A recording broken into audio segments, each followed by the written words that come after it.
Having trouble sleeping? Snapping at people or feeling constantly on edge? Forgetting small things lately? Or just feeling overwhelmed and alone for no reason? You're not the only one. Chances are, your brain is feeling stressed. But not all stress is harmful. In small doses, it can actually sharpen your mind and body, especially when you're in the middle of a game, or have to speak in public. But when stress hangs around for too long, the kind we feel from juggling work emails, traffic, family demands, and endless to-do lists, it starts to physically change your brain. Prolonged stress, like being overworked or constant arguments at home, can change the brain's actual size, the way it's built, and how well it works, even down to the level of your genes. This process starts with a system in your body, called the hypothalamic-pituitary-adrenal axis, a feedback loop between glands in your brain and kidneys, that controls how your body reacts under stress. As soon as your brain senses a threat, this HPA system jumps into action, releasing cortisol, the hormone that gets you ready to respond fast.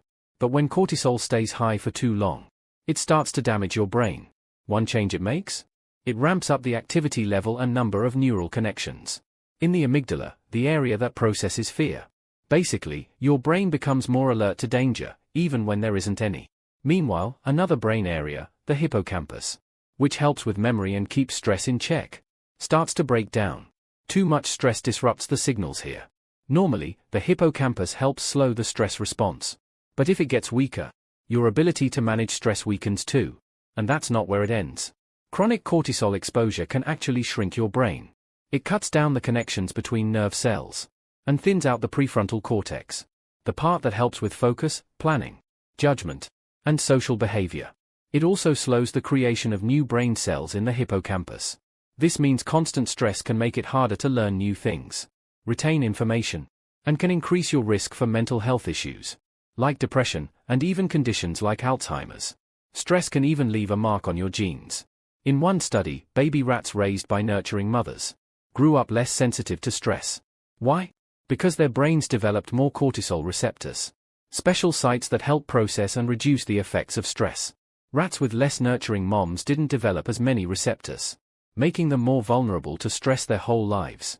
These are known as epigenetic changes, which means the genes themselves stay the same, but how they're turned on or off changes. And interestingly, switching the moms can reverse these effects. But here's the wild part. The changes caused by just one mother rat were passed down to future generations. That's how powerful stress and care can be. The good news? You're not stuck this way. There are things you can do to reverse stress-related damage to your brain. Two of the strongest tools? Exercise and meditation. Moving your body and breathing with intention help calm your system and rebuild the hippocampus.